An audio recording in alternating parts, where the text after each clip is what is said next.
No aniversário do Clube do Livro, descobri que todas estavam dormindo com meu marido.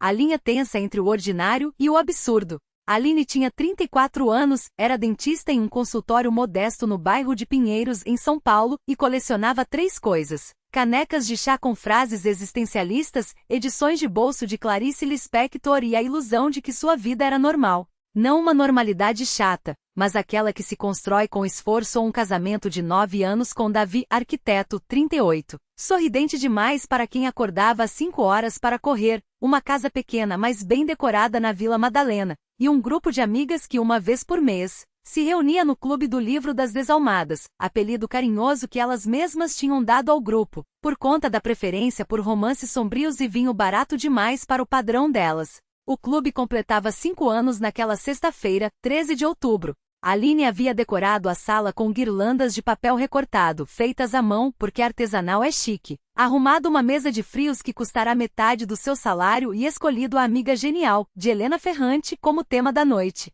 Para discutirmos traição e amizade, brincou no grupo do WhatsApp. Ninguém riu do trocadilho. Ela não sabia, mas a ironia já estava plantada. 2. O primeiro fio solto. A primeira a chegar foi Marina, a advogada de divórcios do grupo, sempre com um vestido justo demais para quem passava 12 horas por dia em tribunais. Trouxe uma garrafa de espumante italiano, não é nada, amor, ganhei de um cliente, mentira. Aline conhecia o preço daquilo, e um sorriso que não chegava aos olhos. Você tá radiantemente cansada, disse Marina, passando os dedos pelos cabelos loiros recém-alisados. O Davi tá te deixando dormir, ou só te acorda de madrugada?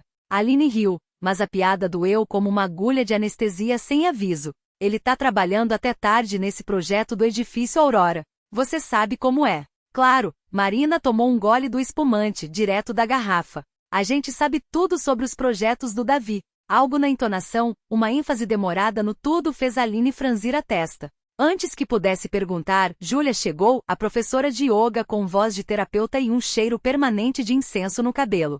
Depois Fernanda, a jornalista que sempre chegava atrasada com desculpas criativas. Meu gato comeu meu fone de ouvido, ela nem tinha gato. E por último Bia, a mais quietinha do grupo, designer gráfica, casada com um homem que Aline nunca tinha conhecido. Bia entrou com um livro de capas duras na mão, Os Desorientados, de Ami Malou, e um olhar que evitava o de Aline. Você trouxe o livro errado, Aline apontou, confusa. A gente ia discutir a Ferrante. Bia segurou o livro com mais força. Esse é, pra depois. 3. O jogo das revelações. O vinho correu. As risadas também. Até que Marina, já no 3º copo, jogou o celular na mesa com um estalo. Puta merda, Aline. A gente não aguenta mais. O silêncio que se seguiu foi tão denso que Aline ouviu o barulho do gelo derretendo no balde. Aguentar o quê? Ela perguntou, e sua voz soou fina, como se tivesse engolido uma lâmina. Fernanda suspirou, tirando óculos de grau grosso. O Davi, todos os Davis. Júlia pegou a mão de Aline.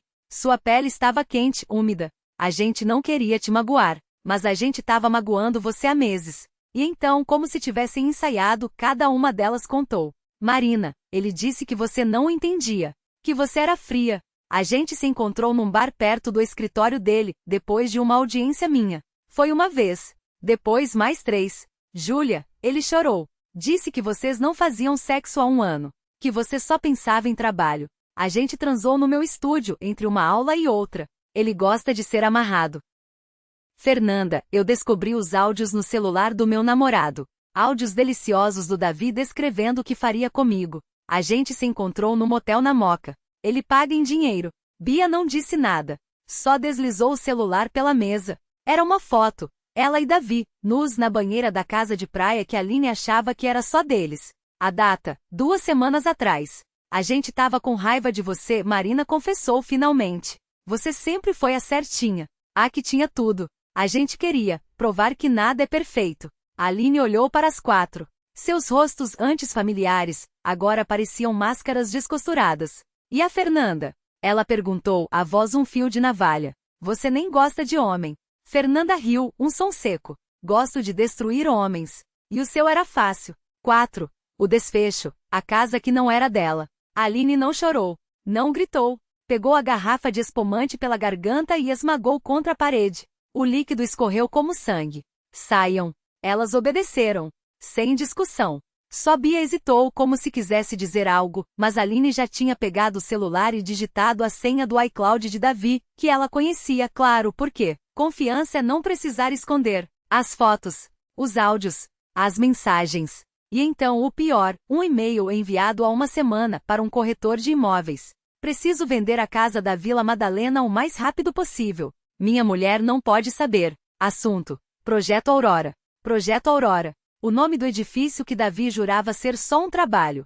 Aline sentou no sofá, aquele que ela havia escolhido pago em 24 vezes, enfeitado com almofadas bordadas à mão. Olhou para a estante de livros, para as canecas com frases de Sartre e Camus, para o quadro que Davi havia ganhado de um cliente mentira. Ela tinha visto a nota fiscal. Tudo mentira. Tudo deles.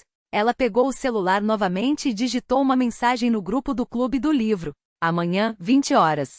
Minha casa. Traga uma garrafa. A gente vai queimar tudo. E então apagou as luzes. Fim. Ou começo. Capítulo 2. O fogo e as cinzas. A noite caiu sobre São Paulo como um manto úmido grudento. Aline não dormiu.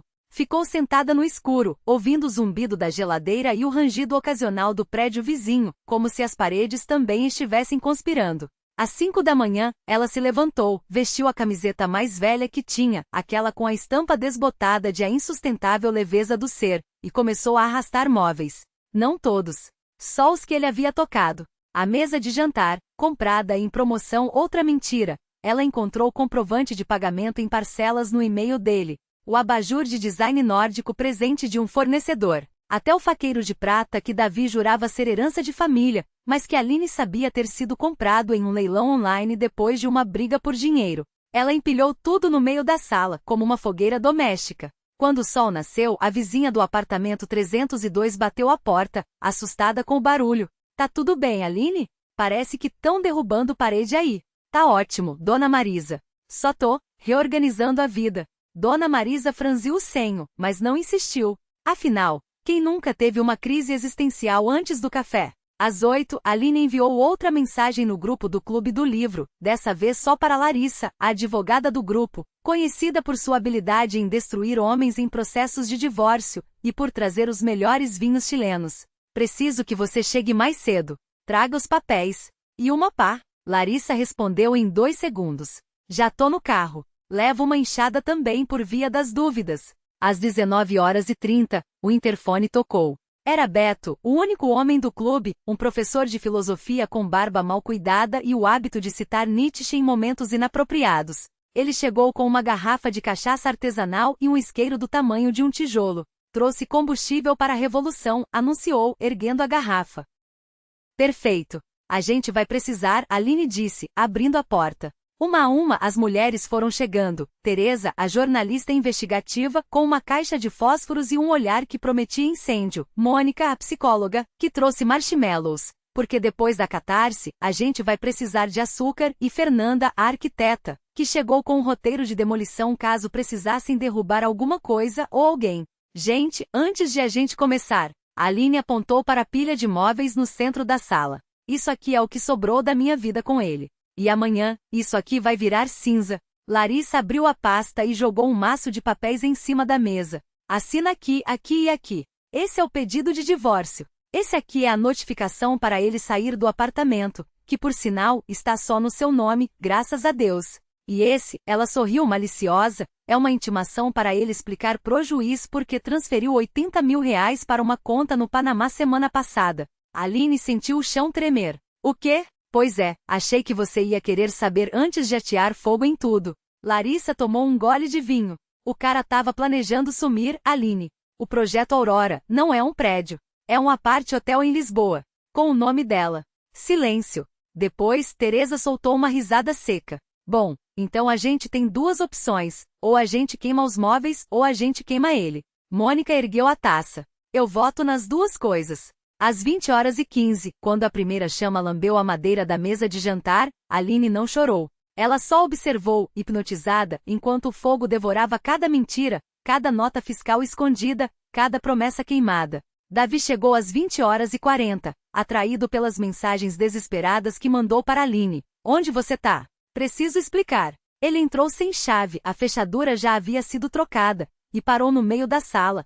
olhando para o círculo de mulheres ao redor da fogueira improvisada, para as garrafas vazias, para os papéis assinados em cima da mesa. O que vocês estão fazendo? Beto tomou outro gole de cachaça e citou solene. Aquele que luta contra monstros deve cuidar para não se tornar também um monstro. E se você olhar longo tempo para um abismo, o abismo também olha para você. Davi olhou para Aline, suplicante. Aline, amor, me escuta. Ela jogou o último papel na fogueira. Era a foto deles dois, tirada no dia em que se mudaram para aquele apartamento. A chama lambeu o rosto sorridente de Davi primeiro. Não, você que vai me ouvir agora. E então, enquanto o fogo crescia e as cinzas dançavam no ar como confetes de uma festa que ninguém quis, Aline começou a contar. Não sobre o apartamento. Não sobre o dinheiro.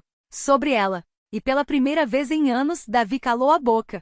Porque algumas verdades, quando ditas em voz alta, queimam mais do que qualquer fogo. A fumaça subia em espirais como se carregasse não só o papel queimado, mas também os anos de silêncio. Aline não chorava. Sua voz era seca, cortante como a faca que Davi guardava na gaveta da cozinha e a mesma que uma vez ela usou para descascar laranjas enquanto ele gritava do outro lado da porta, acusando-a de algo que nem ela mesma entendia. Eu tinha 17 anos quando conheci você, começou, os dedos apertando o copo de água que não bebia. E você tinha 24.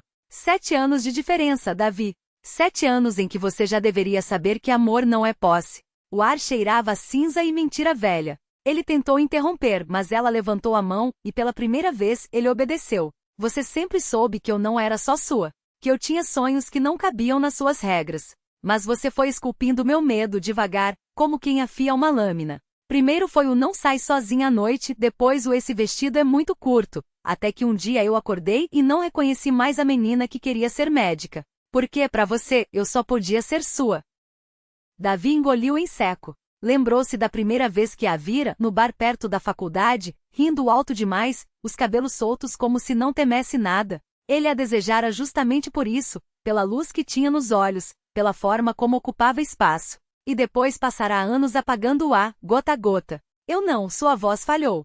Não o quê? Não percebia? Aline riu, um som áspero. Claro que percebia. Você gostava de me ver menor, de me fazer depender da sua aprovação. Até o meu nome você queria mudar. Aline, é muito comum, você dizia. Podia ser algo mais, único. O fogo estalou como se risse também. Davi sentia o suor escorrendo pelas costas, a cachaça queimando não só a garganta, mas a memória. Quantas vezes ele a chamara de minha mulher na frente dos amigos, como se fosse um troféu. Quantas vezes a fizera repetir que sem ele, ela não era nada. E o apartamento? Perguntou desesperado. As contas? Você não pode simplesmente.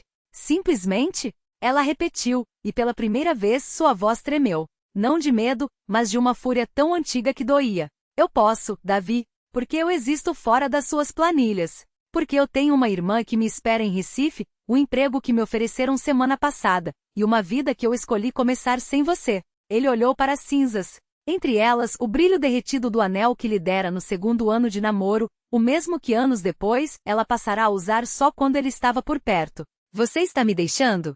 Sua pergunta soou ridícula e infantil. Aline secou as lágrimas que finalmente caíram, não de tristeza, mas de alívio. Não, Davi. Pegou a mochila já arrumada atrás da porta, onde ele não notara. Eu estou me levando de volta. E dessa vez não vou deixar você guardar nem um pedaço. Quando a porta bateu, o apartamento ficou em silêncio. Só então Davi percebeu que a fogueira apagara sozinha, como se até o fogo tivesse cansado de queimar por ele. O peso do que não se queima. Davi ficou olhando para a porta fechada, esperando, sem saber bem o que. Talvez o som dos passos dela voltando, o rangido da chave na fechadura, a voz de Aline dizendo que tudo não passará de um pesadelo. Mas só o cheiro de fumaça fria e o zumbido do ventilador de teto respondiam.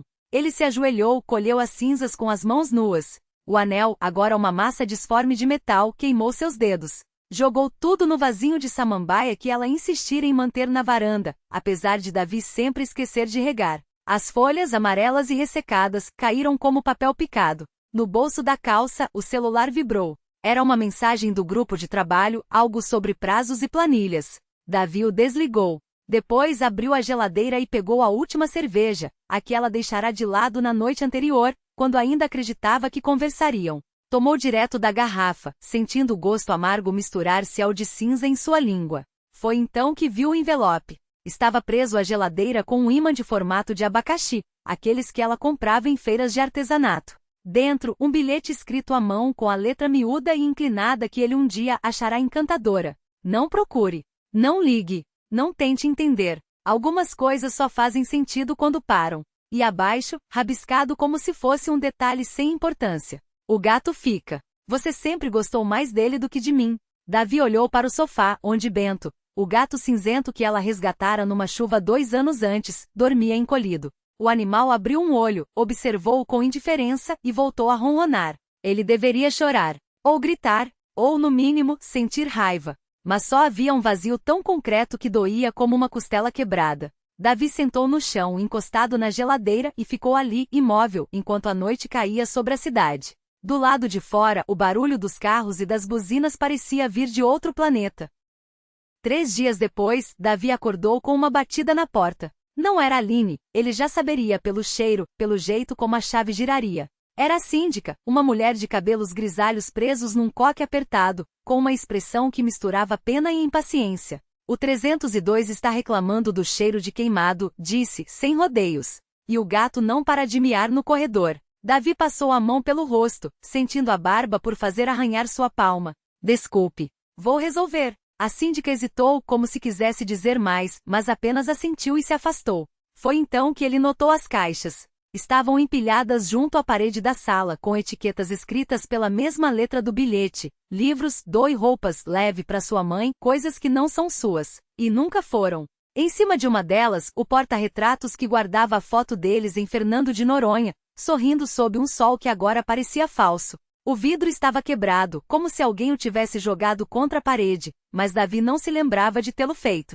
Bento pulou no balcão, espreguiçou-se e olhou para ele com aqueles olhos amarelos que sempre pareciam julgar. Davi pegou o animal no colo, sentindo o peso quente contra o peito. Ela te deixou para trás também, hein? O gato não respondeu. Só lambeu a própria pata indiferente. Davi olhou pela janela. O prédio em frente tinha uma sacada cheia de vasos, onde uma mulher de vestido florido regava gerânios. Ele se lembrou de Aline dizendo, certa vez, que queria uma casa assim com plantas e luz. Ele havia rido, falando que plantas morriam com ele, que luz demais dava dor de cabeça. Agora a dor de cabeça era outra.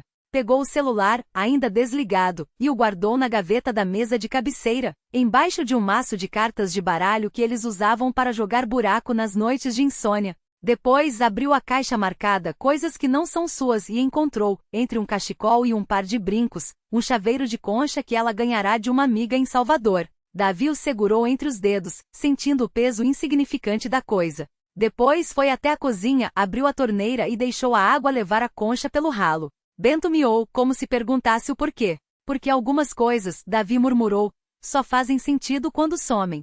A água levou a concha, mas não a memória. Davi ficou olhando para o ralo, como se esperasse que algo mais fosse escoar junto, uma culpa, uma promessa quebrada, o eco de uma risada que não voltaria. Bento, o gato, pulou no balcão e esbarrou no vaso de manjericão que ela insistia em manter na janela. A terra se espalhou, molhada pela água que pingava da torneira ainda aberta.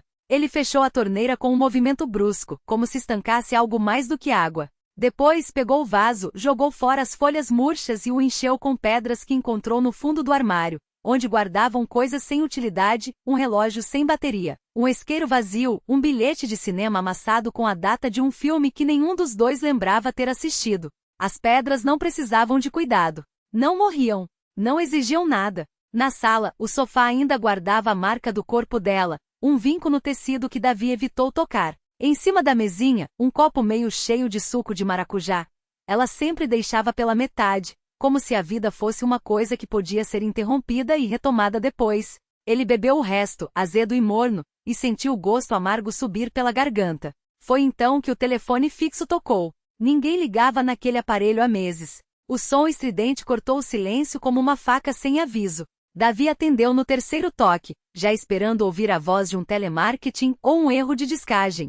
Você ainda tem a minha chave? A pergunta veio sem introdução, como se a pessoa do outro lado da linha soubesse que ele estava ali, parado com o copo vazio na mão e o coração batendo descompassado. Quem é? Ele perguntou, embora já soubesse.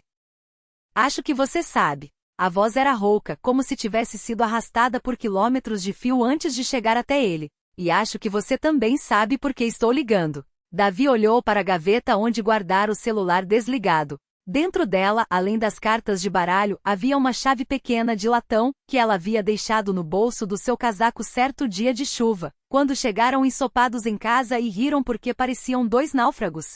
Não sei do que você está falando, mentiu. Claro que sabe. Uma pausa. O som de um isqueiro acendendo. E se não me der a chave até amanhã, vou ter que contar para ela onde você esteve na noite em que o carro quebrou na serra. Davi segurou o fone com mais força. A memória daquela noite voltou como um soco. O cheiro de gasolina queimada, as mãos trêmulas no volante, o nome que ele havia gritado no escuro, um nome que não era dela. Você não vai fazer isso, disse, mas a voz falhou. Não. A risada do outro lado era seca, sem alegria. Aposto que você não quer que ela saiba que enquanto ela esperava você em casa com o jantar pronto, você estava numa pensão de beira de estrada, pedindo desculpas para uma mulher que nem lembra mais do seu rosto. Davi fechou os olhos. Bento arranhou a porta do quarto, como se quisesse sair dali, como se pressentisse a tempestade que estava prestes a desabar. Onde você quer que eu deixe a chave? Perguntou finalmente. No mesmo lugar onde você deixou a sua dignidade. A ligação foi cortada. Ele ficou com o telefone na mão, ouvindo o zumbido do silêncio. Depois foi até o quarto, abriu a gaveta e pegou a chave. Não era a primeira vez que segredos o sufocavam, mas era a primeira vez que um deles poderia destruí-lo. E o pior era saber que, dessa vez, ele merecia. O peso da chave. Davi girou o objeto entre os dedos, sentindo o metal frio como um veredicto. Bento, o cachorro, agora uivava baixo, como se soubesse que aquele som agudo era o único lamento permitido antes do colapso. Ele não voltou para casa. Em vez disso, dirigiu até o lago seco onde, anos atrás, havia enterrado uma caixa com cartas de amor para a mulher que agora o esperava com o jantar esfriando. As palavras, outrora doces, apodreceram como frutas esquecidas. Abriu a gaveta do carro, tirou a pá dobrável que guardava para emergências, e cavou até encontrar a madeira podre. Dentro, entre papéis desfeitos pela umidade, havia um espelho de bolso. Davi se olhou, o mesmo rosto, mas os olhos eram de um estranho. Um homem que mentira tão bem que até ele mesmo havia acreditado nas próprias desculpas. Enterrou a chave ali, ao lado das cartas. Não por vingança nem por arrependimento, mas porque alguns segredos, quando soterrados, viravam sementes. E ele finalmente queria ver o que nasceria da podridão. Quando voltou, a casa estava às escuras. Só o cheiro de comida queimada e o tic-tac do relógio, marcando o tempo que ele havia roubado de si mesmo. Bento lambeu sua mão, como se dissesse, agora você está limpo. Davi sentou à mesa, serviu-se do prato frio e comeu em silêncio. Não por fome, mas porque alguma coisa, pela primeira vez em anos, tinha gosto de verdade.